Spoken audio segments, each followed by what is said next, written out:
it's Jack and Adam here in the Cultaholic snug, because there's some breaking news, very cozy indeed. There's some breaking news from WWE and a few very interesting extra stories as well. So I suppose without any further ado, let's just get into those headlines. Do it! Come on! Here they are. First of all, WWE have come to terms with the release of Ric Flair. Also, WWE are said to be frustrated by the leaked news that Adam Cole's contract is expiring.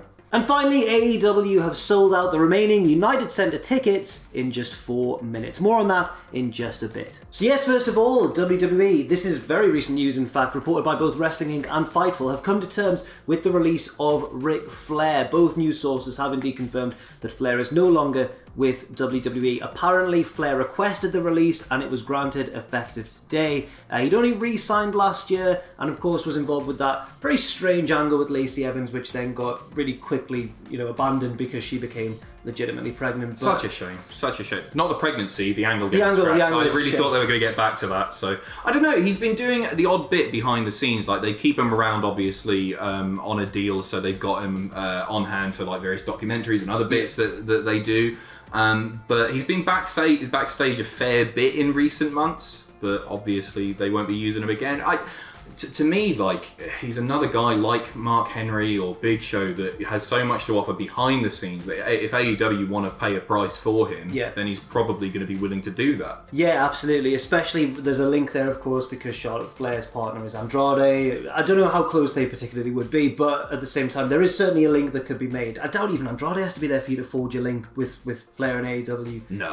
It's the alternative, isn't it? It's the WCW. It's the other side of the divide, which Flair is famous for being. But it's interesting to speculate on the fact that now Andrade's gone, Ric's gone, Charlotte, who to me always felt like she was going to be a WWE lifer, I think that's less and less likely as time goes on and these things happen. Potentially, yeah. Although she's one of their main stars, isn't it? I imagine that her contract reflects that, probably. I honestly don't know. It's a strange one because when this news was yet to break, but it was being teased on social media, we were having a guess upstairs as to who it would be in the office. We were saying like, could it be Shayna Baszler, Fraser suggested, which I thought was a really good guess. We were thinking active roster members rather than, a Legends contract. You know what I mean? It's strange. Again, it's sort of not tying up loose ends as much, but with the sort of speculation going around that maybe WWE are looking to sell, Vince is looking to sell the company, it's roles like Flair's that are very easy to trim to save a lot of money, because he's not necessary to have there, is he? Yeah, and he won't necessarily be cheap either. No, for sure.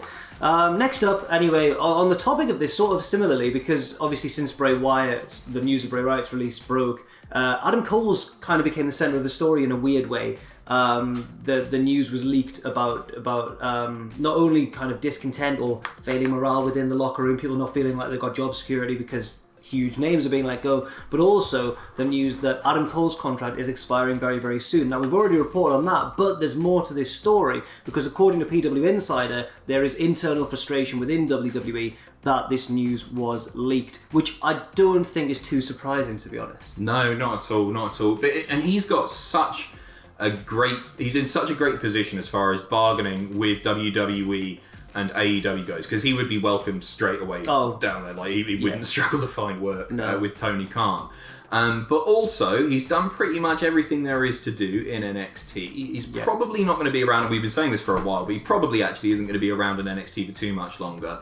And if he were to get called up to the main roster, it's got to be not that alluring for him, just because so many of his colleagues who have gone from NXT to WWE have, for want of a better word, failed on the main roster. Or been badly misused. Yeah, through no fault of their own, of course. Yeah. I mean, he just has to look at the likes of Aleister Black, Shinsuke Nakamura, arguably people who are still there but haven't really reached the heights that we'd perhaps have expected of them. And they're all taller than him. Yeah, right. Which is, it does play a part still, got to be a bit worrying, hasn't it? Because Vince is infamously keen on big lads.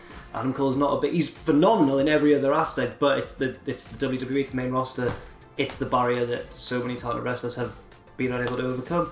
that wouldn't be an issue in AEW or Impact or wherever he would decide to go. He could go to New Japan. He's got a link with New Japan. Of course. Ring of Honor, of course. Big history in Ring of Honor. He's really in a very advantageous position here. Oh, yeah, for sure. And you know what? They'll probably be chucking money at him as well. Just because they've lost so many big names, and Adam Cole is a potential star of the future, even more so than he is now. Yeah. But you'd think they'd like to keep him around, but if I were him, you'd be foolish not to look at other options. Yeah, even just to inflate your own value. I was about to say as well, I was looking at this story earlier on, not the story of WWE's internal frustration, but the original story of Adam Cole's contract expiring sooner than we thought. And I think it was a Reddit thread or a Twitter thread on social media. People were saying basically, this happened in Ring of Honor when he was heading to WWE, and he deliberately worked extra dates that weren't part of his contract for Ring of Honor because he's a stand-up guy and they needed to finish the storyline, or someone was injured, he needed to fill in, and people were saying they wouldn't be surprised if he did that for WWE as well. Apparently he's just an absolute class act. Yeah, apparently he's been doing it for Kyle O'Reilly, right, to put him over. Yeah, of course. They extended it just for that. He seems nice. I watch his Twitch streams. Oh, lovely man. Charming.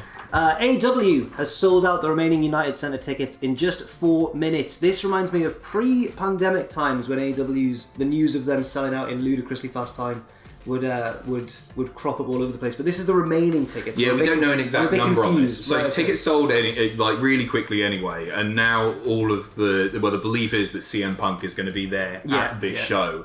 So 4 minutes, they just don't like that.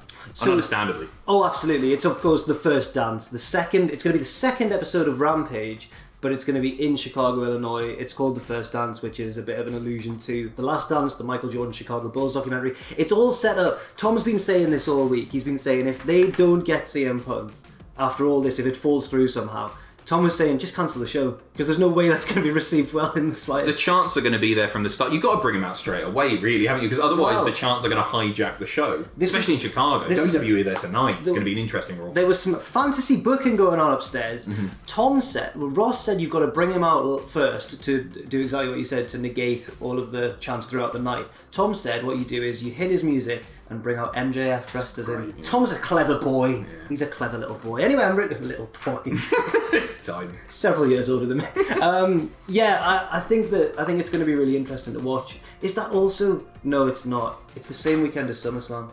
What a weekend that is. That's Friday, August the 20th. SummerSlam's on the Saturday because it's a weird one this year. NXT's on the Sunday. Big weekend, that. Big weekend. Might book that off. It's my birthday. And finally, Ryback has entered the SummerSlam ring announcer contest. Let's spend no time on this at all. Okay. So WWE, they're running a competition for a guest ring announcer at SummerSlam. All sorts of people have been entering. Our own Tom Campbell has thrown his name in the hat. But the other man is the former Skip Sheffield, and he did a little video. He called Paul Heyman a fat schmuck and took a dig at Cena saying, "You can't see him, but China certainly can." So that's lazy, that. That's lazy. Cena's been working a lot in China, but it's not really a... I don't like it from right. It's not. There's no synergy there. Well, he's a bellend, isn't he? He is a bellend. He is. Don't say that. Oh, no, he is. That's all for now. Thank you very much. We'll update you, of course, if Ryback gets any further in the SummerSlam ring announcer competition. I don't even know what the conditions of the victory are in that competition. Do you get to commentate the whole show? I hope not. Me too. Yeah, I don't want to see that at all. But we'll keep you updated on that and all of these other stories as well. Thank you very much for watching, and leave your thoughts and opinions in the comment section down below. I've been Jack. This is Adam, and we'll see you very soon.